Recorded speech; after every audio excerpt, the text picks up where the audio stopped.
Hey there everybody, I'm Joshua Orro, the Mustang Prince, and welcome to Mustang Prince Orro Reports. And welcome to part 2 of my Neverland Marathon. In the last episode, I blogged Pan from 2015, which was a movie that was trying to tell Peter Pan's origin story, but like everyone else, I had issues with the story's plots, some of the characters, and its time setting. However, today I want to blog a good version of Peter Pan. And since I already blogged the 2003 version, we're going to the happiest place on earth to blog Walt Disney's adaptation and see how it holds up today. Released on February 5th, 1953, the movie is Peter Pan. In this Disney animated film, Wendy and her two brothers, John and Michael, are amazed when a magical boy named Peter Pan flies into their bedroom in pursuit of his rebellious shadow. He and his fairy friend Tinkerbell come from a far-off place called Neverland, where children stay young. Enchanted, the kids follow him back, but when Pan's nemesis, the evil pirate Captain Hook, causes trouble, the kids begin to miss their old life. So, what do I think? I loved it when I was a kid, and I still love it to this very day. In fact, it's the most adventurous animated film made while Walt Disney was still alive. But, in order to explain why I love this film, let's move on to Mustang Notes. Now, Peter Pan was one of Walt Disney's favorite stories, and in 1935, he intended for Peter Pan to be his second film after Snow White and the Seven Dwarfs. However, he could not get the rights until 4 years later, after he came to an arrangement with Great Ormond Street Hospital in London, to whom Barry had bequeathed the rights to the play. The studio started the story development and character designs in the late 1930s and early 1940s, and intended to be his fourth film after Snow White, Bambi, and Pinocchio. Bambi was later put on hold for a short while for technical difficulties, and ended up being his fifth film, while Pinocchio became his second. During this time, Disney explored many possibilities of how the story could be interpreted. In the earliest version of the story, the film started by telling Peter Pan's backstory, but on May 20th, 1940, during a story meeting, Disney said, "We ought to get right into the story itself, where Peter Pan comes to the house to get his shadow. That's where the story picks up. How Peter can be is really another story." On December 7th, 1941, the United States joined the Second World War after Pearl Harbor was attacked. The following day, the U.S. military took control of the studio and commissioned them to produce war propaganda films. This forced Peter Pan, as well as Alice in Wonderland, The Adventures of Ichabod and Mr. Toad, Song of the South, and Fun and Fancy Free, among others, to be put on hold. After the war ended in 1945, the studio was in debt, and they could only produce package films to support themselves. It was not until 1947, as the studio's financial health started to improve again, that the actual production of Peter Pan commenced, even though Roy O. Disney did not think that Peter Pan would have much box office appeal. Now, what are my thoughts on the animation? Well, since this is classic Walt Disney hand-drawn animation, I have no complaints here. Also, some of my favorite scenes in this film are when Peter fights Captain Hook twice, including the scenes where John, Michael, and the Lost Boys get caught by the Indians, and I especially love the flying scenes as well. Now, what would be a Disney film, let alone a Peter Pan film, without wonderful songs? The first song is The Second Star to the Right, sung by an off-screen chorus and refers to the entrance to Neverland. The melody for Second Star to the Right was originally written for Alice in Wonderland as part of a song to be entitled Beyond the Laughing Sky. Next is my favorite song in the whole movie, You Can Fly, sung by the Jude Conlon Chorus and the Mellow Men, while Peter, Wendy, John, and Michael and Tinkerbell fly to Neverland. The reason why I love this song is because it makes me feel like I'm flying too. Also, this song gets a short reprise at the end of the movie. Then there's A Pirate's Life, sung by Captain Hook's crew. Then there's Following the Leader, sung while John, Michael, and the Lost Boys march towards the Indian Territory. This song is my second favorite song in the whole movie. Then there's the Indian song, What Made the Red Man Red, which is sung while celebrating Tiger Lily's rescue. This song became pretty controversial due to its allegedly racist stereotypes of Native Americans. Now, despite that, in my opinion, this song is actually a fun song to dance to. Also, it reminds me of the friendship song my theater friends performed in their version of Peter Pan. Next is Your Mother and Mine, sung by Wendy while she tells the Lost Boys about what a mother is like, just before Captain Hook and his men arrive. To me, this is a very touching and sweet song.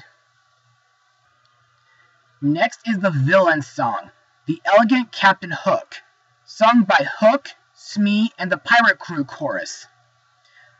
The purpose of this song is to get the Lost Boys and the Darling Children to join the crew, otherwise they'll walk the plank. Another song to mention is Never Smile at a Crocodile, which can only be heard whenever Tick-Tock the crocodile appears. Anyway, now that we're done with Mustang notes, animation, and songs, let's talk about the characters and the voice actors. Our main hero, Peter Pan, is voiced by Bobby Driscoll, who has been in films like Song of the South, Melody Time, So Dear to My Heart, and Treasure Island. As everyone knows, Peter is the boy who never grows up. He can be very hot-headed and stubborn. He is also very commanding and very brave. Peter can be quite mean at times. For instance, laughing at Wendy as the mermaids tease her. Despite this, he is very caring, especially when it comes to Tinkerbell's safety. And, as I previously said 2 years ago, I would team up with Peter on an adventure any day. Peter finds enjoyment in fighting Captain Hook, and was responsible for the loss of his left hand. Next we have Tinkerbell, who has no voice actor compared to her spin-off films from 2008 to 2015. Tink is Peter Pan's closest friend. She is very envious of the relationship formed between Peter and Wendy. Her jealousy causes her to have Wendy nearly stoned to death by the Lost Boys.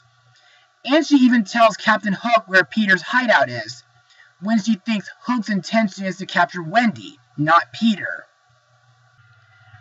When Tink realizes what she has done, she tries her best to warn Peter of the bomb that Hook has left for him, addressed from Wendy in the form of a present.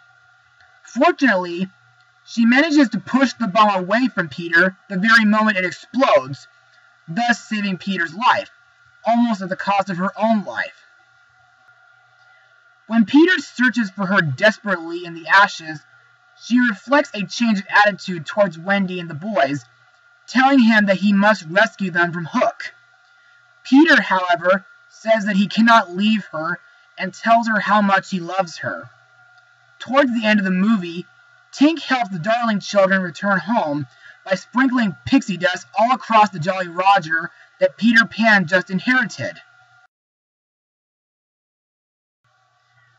Wendy is voiced by Catherine Beaumont, who previously voiced Alice in Alice in Wonderland, and years later voiced Kyrie's grandmother in Kingdom Hearts Birth by Sleep.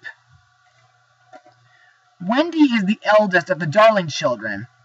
She is 12 years old, turning 13, which is what drives her moody father to move her out of the nursery so that she may mature. She is a very feminine character with motherly care for others. She reminds the Lost Boys of their own mothers. She was the first one of the Darling children to ask to return home. She has a soft spot for Peter and envies the attention he pays to Tiger Lily. She has a reason to dislike Tinkerbell, but thinks her lovely anyway. She has a very tame personality, wanting the best for everybody and grudging no one, even when the mermaids tease her. She worries about the danger of their teasing more than their nastiness itself. She's also naive, wise, and mature, and very trusting and faithful to her standards and conscience. Wendy's brothers, John and Michael, are played by Paul Collins and Tommy Lusk.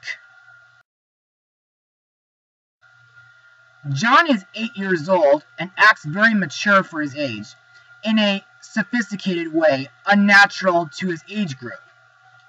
He's an analyzing thinker and good at strategy. For instance, when he takes lead over the Lost Boys in capturing Indians and in fighting the pirates on board the ship. He wears large black glasses and is tall and slim. It is interesting to note that all the Darling children wore their nightgowns to Neverland, but John added a black top hat and an umbrella, showing exaggerated maturity. As for Michael, well, he's about 4 years old. He carries a teddy bear with him and is very sensitive. He is also a little clumsy, yet very playful. Next we have the Lost Boys, Peter's right-hand boys dressed as various animals. Their names are Slyly, the fox boy, voiced by Stuffy Singer, Cubby, the bear boy, voiced by Robert Ellis, Nibs, the rabbit boy, voiced by Jeffrey Silver, Toodles, the skunk boy who never speaks, and the raccoon twins, voiced by Johnny McGovern. Their origin remains a mystery in the movie, especially since they claim to have once had mothers of their own. They are very savage-like boys who get into fights easily with each other, but when they have a common goal to strive for, they act as one. Next is our villain, Captain Hook, voiced by Hans Conried, who's voiced in the 1977 Hobbit movie, Halloween is Grinch Night, and did the Magic Mirror in A Disney Halloween. Hook is the captain of the Jolly Roger, who seeks revenge on Peter Pan for having his left hand chopped off and fed to Tick-Tock the crocodile. Hook is a very dangerous Disney villain, yet he is completely dependent on his first mate, Mr. Smee. He also turns out to be very childish in his fear of Tick-Tock, which wants to devour him. Hook tries shooting Peter with a cannon, putting a bomb at Hangman's tree, kidnaps Tiger Lily, and attempts to drown her at Skull Rock if she didn't tell Hook where Peter's hideout was, and he uses his gun to kill one of his crew for singing, and throws another one of his crew into the ocean. Next is Hook's first mate, Mr. Smee, voiced by Bill Thompson, who voiced the White Rabbit in Alice in Wonderland, and Jock in Lady and the Tramp. Now, I know I forgot to mention this while blogging Pan, but Smee is who I've been cast as this season at Musical Theater Village. Mr. Smee is always being bossed around by Hook. The frustrated and bored crewmen tease him by belly jabbing him, locking him up in a treasure box, hooking up his shirt on the wall, and throwing darts at his belly. Now, despite those aspects, Smee is very kind and very silly. The only task he does when Hook's not with him is capturing Tinkerbell near the Indian village so Hook can have a little chat with her. Finally, we have Tick-Tock the crocodile, a sea-going reptile who swallowed an alarm clock and is after the remains of Hook. Pan had cut off Hook's hand and threw it to him. That little appetizer was so successful that he's been following Hook ever since. As I previously stated, Tick-Tock was the very first Peter Pan character I ever played on stage. Even though my mom hated me as him due to the fact that she couldn't see my face. Now, I love the facial expressions that Tick-Tock does every time he's on screen, and I always laugh every time he chases Hook. Anyway, let's move on to my final words. Overall, Peter Pan is a fantastic Disney classic. The animation is timeless Walt Disney hand-drawn animation. The characters are fun and hilarious. The songs are wonderful to listen to. And the story is a childhood wonder. So with that said, I am proud to award this movie with a full rating of 100%. Well, that's it for today, everybody. Be sure to join me for part 3, where I talk about Peter Pan's underrated theatrical sequel. To be continued.